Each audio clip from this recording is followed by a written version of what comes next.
जाने वफा तुझको क्या दें, दिल कह रहा है दुआ दें। ओ जाने वफा तुझको क्या दें, दिल कह रहा है दुआ दें।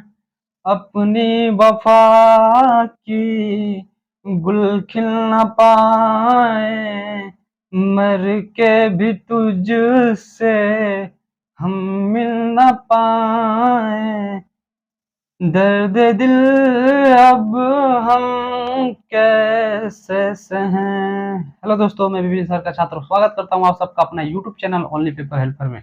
दोस्तों, आज मैं आप लोग को बताने वाला हूं रीजनिंग, जो कि बहुत ही महत्वपूर्ण चैप्टर है। जिस चैप्टर से आपको कोई भी एग्जाम हो, वहां से 1 या 2 नंबर तो पूछ ही लेता है। उस चैप्टर का नाम मैं बता दूंगा आप लोग को। चलिए पहले मैं वीडियो की तरफ आप लोग को ले चलता हूँ। दोस्तों, हमने इस चैप्टर का नाम बताने वाला था, जिस चैप्टर का नाम है दिशा ज्ञान परीक्षण। इंग्लिश में बोलते हैं इसे डायरेक्शन सेंस टेस्ट। ठीक है दोस्तों, इसी चैप्टर का हम बात करने वाले थे। तो इसे पढ़ाने से पहले आप लोग को ये बात बता दें कि इसे पढ़ने से पहले आप लोग को दिशा का ज्ञान होना बहुत ही ज़रूरी है। तो हमें लग रहा है कि आप सभी लोग तो दिशा के बारे में ही जानते होंगे कि जिधर से सूर्य उगता है उसको पूरब बोलते हैं, और जिधर डूबता है उसे पश्चिम बोलते हैं। और दाहिने साइड में तो मान लीजिए पूरब की तरह शक्ल होगा हम लोग का, तो दाहिने साइड दक्षिण होगा और बाएं साइड पश्चिम होगा। सॉरी दोस्तों, उत्तर होगा। तो चलिए मैं बिना देर किए वीडियो की तरफ ले चलते हैं। और इससे हमें दिशा बताने का मतलब ये हुआ कि इसे दिशा पे ही लगाया जाता है। ठीक है दोस्तों, तो सबसे पहले क्या करते हैं, कुछ धन धन का चिन्ह देखे हैं कैसा होता है। धन का चिन्ह कुछ इस प्रकार का होता है। सवाल लगाने से पहले आपको एक इस तरह का चिन्ह बना लेना है धन का। ठीक है, धन का चिन्ह बनाने के बाद जो इस तरह का चिन्ह बनाएंगे, तो सबसे पहले जो ये ऊपर वाला हिस्सा होता है, इसको हम लोग उत्तर उत्तर बोलेंगे। और जो ये दाहिने साइड वाला होगा, इसे हम लोग पूरब बोलेंगे। ठीक है दोस्तों, पूरब बोलेंगे। और इसे दक्षिण बोलेंगे। शॉर्ट में लिख दे रहे हैं दक्षिण। और इसे इसे हम लोग पश्चिम बोलेंगे। इतना तो आप लोग को बात क्लियर हो गया कि जो सबसे ऊपर साइड में रहेगा उसे उत्तर बोलेंगे, और जो हम लोग का दाहिने साइड में रहेगा उसे पूरब बोलेंगे, और जो बाएं साइड में रहेगा वो पश्चिम, और नीचे दक्षिण। हमें बचपन से पता है कि सिर्फ 4 दिशा होती है। क्या दिशा होती है? 4, जो कि उत्तर पश्चिम पूरब दक्षिण, यही हम लोग को दिशा पता होता है। लेकिन अब अगर आपसे कह दिया जाए, ये आप लोग को 4 दिशा पता हो गया, अगर आपसे कह दिया जाए कि कोई व्यक्ति है, कोई व्यक्ति, मान लीजिए ये कोई व्यक्ति है, अगर यहाँ पे व्यक्ति कोई खड़ा है तो ये किस दिशा में खड़ा है? अगर आप लोग को पता होगा कि नहीं ये तो उत्तर में खड़ा है और ना ही पूरब में खड़ा है, तो क्या ये दोनों के बीच में खड़ा है, यानी दोनों के मध्य में खड़ा है, तो इसे क्या बोलेंगे हम लोग? इस यहाँ से भी एक नया दिशा बन जाएगी, जिस दिशा को हम लोग उत्तर और पूरब के नाम से जानेंगे। तो चलिए मैं बना देता हूँ। सबसे पहले यहाँ से एक लाइन खींचेंगे बीचों बीच, फिर इधर से खींचेंगे, और यहाँ से, और यहाँ से। जो हम लोग की ये वाली लाइन होगी, इसे हम लोग बोलेंगे उत्तर और पूरब। ठीक है, इस वाली लाइन को उत्तर और पूरब बोलेंगे। और जो ये वाली लाइन है, इस लाइन को हम लोग दक्षिण और पूरब के नाम से जानेंगे। दक्षिण और पूरब के मध्य में, इसीलिए हम लोग इसे दक्षिण और पूरब बोलेंगे। ना ही केवल कि ये नहीं कि दक्षिण साइड में, नहीं, दक्षिण में नहीं है, ये दोनों के बीच में है, इसलिए इसे केवल दक्षिण और पूरब बोलेंगे। केवल एक नहीं, दोनों दिशा के बीच में है, इसलिए दक्षिण और पूरब। और इसे हम लोग बोलेंगे दक्षिण पश्चिम। क्या बोलेंगे? दक्षिण और पश्चिम। ठीक है, इस लाइन को, इस वाली दिशा को, जो इस दिशा में रहेगा उसे दक्षिण और पश्चिम बोलेंगे, और जो इस साइड में रहेगा इसे उत्तर और पश्चिम बोलेंगे। ठीक है, अब आप लोग को इतनी बात तो समझ में आ गया होगा कि जो बीच में रहेगा, अगर मान लीजिए उत्तर और पूरब के मध्य में रहेगा तो उत्तर और पश्चिम बोला जाएगा, और पूरब और दक्षिण के मध्य में रहेगा तो इसे दक्षिण और पूरब, और पश्चिम और दक्षिण के मध्य में रहेगा तो दक्षिण पूरब, और बाकी इस तरह का इसे भी वही बोलेंगे। ठीक है, तो सबसे पहले इसका एक आप लोग को ये अगर याद हो जाए कि ऊपर साइड में उत्तर होता है, नीचे में दक्षिण होता है, और दाहिने साइड पूरब होता है, और बाएं साइड पश्चिम होता है, तो ये मध्य वाली आप लोग आसानी से निकाल सकते हैं। चलिए, हमें इसे बताने का मकसद आप लोग को बताएंगे, जब सवाल की तरफ ले जाएंगे तो आप लोग को पता चलेगा कि ये कितना हम लोग के लिए महत्वपूर्ण था। अब आता है दोस्तों इसमें इसमें एक और आता है कि आप लोग को अगर मान लीजिए कोई यहाँ से व्यक्ति है, मैंने पहले से ही यहाँ पे मैंने लिख रखा है, इसमें नहीं बनाते हैं, यहाँ पे एक अलग से इस तरह का स्ट्रक्चर बना देते हैं।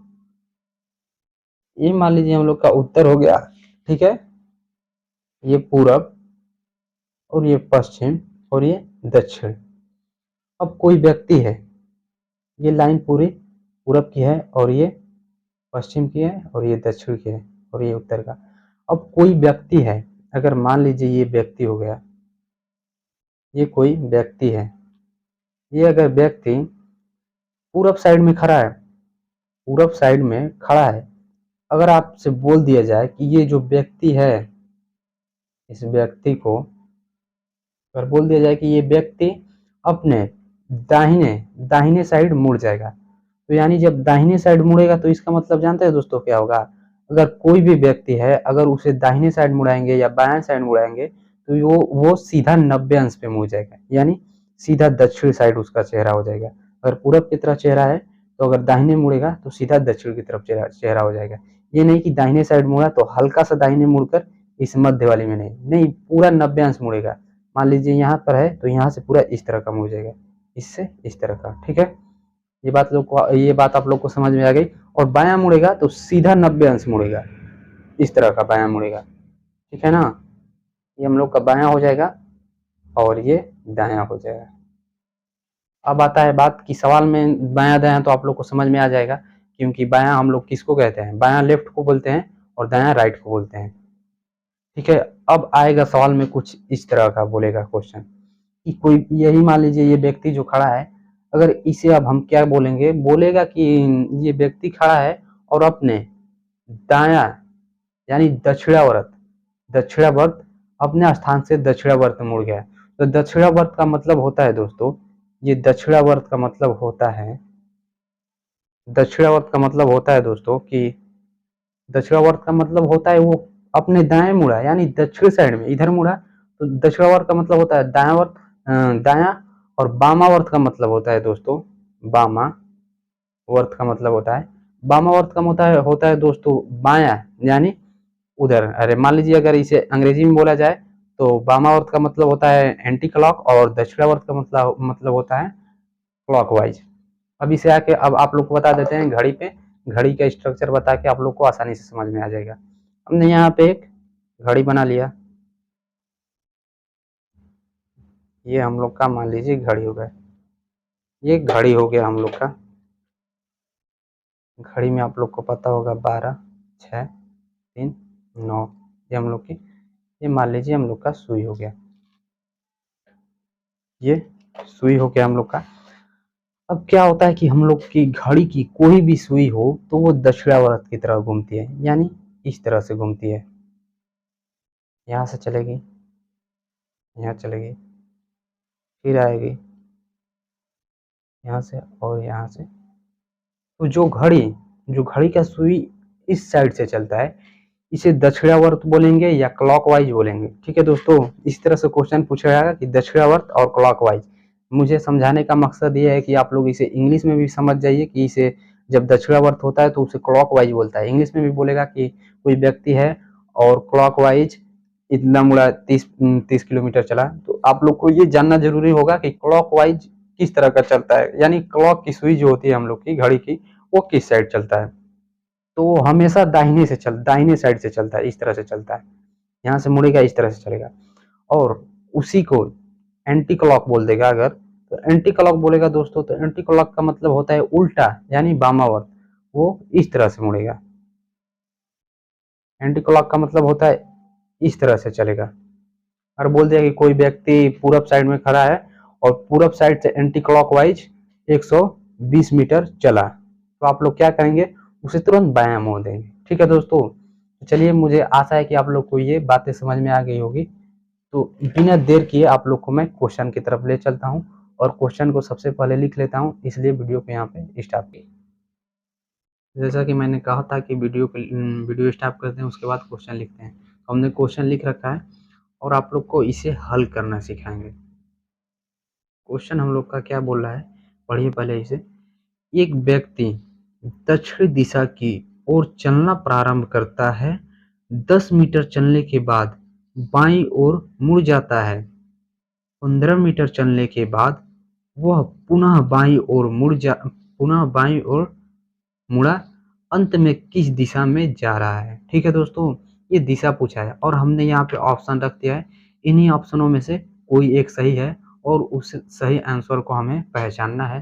तो क्या करेंगे, हमने आप लोग को पहले से बताया था जो तरीका निकालने का, उसे मैं एक दूसरा पेज ले लेता हूँ और उस पर आप लोग को बताता हूँ। सबसे पहले आप क्या करिए, सबसे पहले आप एक धन जैसे निशान का कुछ इस प्रकार का चिन्ह खींच लीजिए। और सबसे पहले ऊपर साइड में हमने आप लोग को बताया था उत्तर होता है और दाहिना साइड पूरब होता है और बायां साइड पश्चिम होता है और दायां साइड दक्षिण होता है। सॉरी दोस्तों, नीचे दक्षिण होता है। हमें बताने का मकसद यही था कि सवाल में इसी तरह के क्वेश्चन आएंगे। अगर आप इस दिशा को अगर आप समझ गए तो समझ लीजिए ये पूरा क्वेश्चन आप लोग से छूटेगा ही नहीं, ये पूरा चैप्टर खत्म। बस दिशा को समझनी सबसे बड़ी बात है। अब यहाँ पे पढ़ेंगे हम लोग क्या लिखा है। एक व्यक्ति दक्षिण दिशा की ओर चलना प्रारंभ करता है। मान लीजिए कोई व्यक्ति है, कोई व्यक्ति है, अगर हम लोग का कोई व्यक्ति यहाँ पे बना देते हैं, ये व्यक्ति है, इस व्यक्ति को दक्षिण दिशा में चला रहे हैं, ये दक्षिण है, इसी दिशा में हम लोग इसे क्या करेंगे, चलाएंगे। ठीक है, यहाँ से चलाना प्रारंभ करते हैं और इधर से एक दूसरी लाइन बना लेते हैं और दक्षिण दिशा में चला रहे हैं। ठीक है, दक्षिण दिशा में चला। अब बोल रहा है क्या, अब इसके आगे पढ़ेंगे। प्रारंभ करता है, दक्षिण दिशा में चलना प्रारंभ करता है, फिर बोला है 10 मीटर चलने के बाद ये कितना चला, इसे चला दिए हम लोग 10 मीटर। ये हुआ जो 10 मीटर चला। 10 मीटर 10 मीटर चलने के बाद बाईं ओर मुड़ जाता है। 10 मीटर चलने के बाद किसका बायां मुड़ा, अपना बायां मुड़ा है, अपनी बायां न मुड़ेगा दोस्तों। ठीक है, तो अगर मान लीजिए आप खुद यहाँ पे इस व्यक्ति को आप मान लीजिए ये हम हैं, ये व्यक्ति कोई और नहीं, ये बल्कि हम ही हैं। अगर आप दक्षिण दिशा में चल रहे हैं तो आपका बायां किस साइड होगा, आप खुद ही सोचिए। अगर आप दक्षिण दिशा में चल रहे हैं तो आपका बायां पूरब साइड में हो जाएगा, यानी इस तरह का मुड़ाइए। और मुड़ेगा तो कितना, पूरा 90 अंश मुड़ जाएगा, डायरेक्ट 90 अंश मुड़ जाएगा, 90 अंश मुड़ जाएगा। ठीक है, 90 अंश मुड़ने के बाद अब यहाँ पे फिर आगे पढ़ते हैं। क्वेश्चन क्या बोल रहा है कि 10 मीटर चलने के बाद बाईं ओर मुड़ जाता है। 15 मीटर चलने के बाद 10 मीटर चला और फिर अब क्या बोल रहा है, और ये 15 मीटर चलने के बाद, यानी जो ये दक्षिण साइड में मुड़ा, पूरब साइड में मुड़ा, अगर बायां मुड़ा है तो ये कितना चला है, 15 मीटर चला है, 15 मीटर चला है। अब 15 मीटर चलने के बाद वह पुनः बाईं ओर मुड़ जा, पुनः बाईं ओर मुड़ा। पुनः मतलब क्या होता है, फिर दोबारा, पुनः फिर दोबारा अपनी बाएं ओर मुड़ा।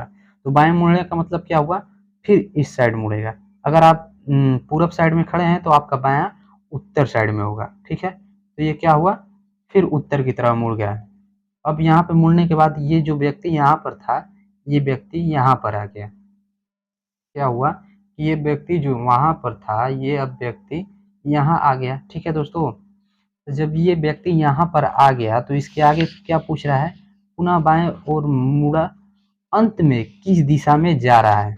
अब इसे जाने का दिशा पूछा है।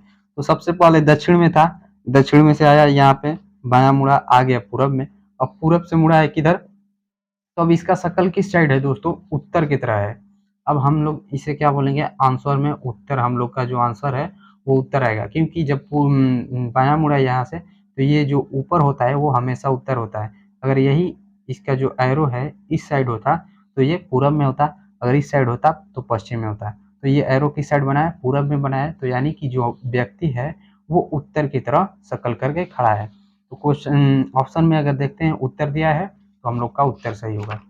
तो दोस्तों आंसर में हम लोग का पहला ही उत्तर दे दिया है, यानी जो ये क्वेश्चन का आंसर है दोस्तों ये उत्तर होगा। ठीक है दोस्तों, आंसर हम लोग का उत्तर होगा। चलिए दूसरे क्वेश्चन की तरफ ले चलते हैं।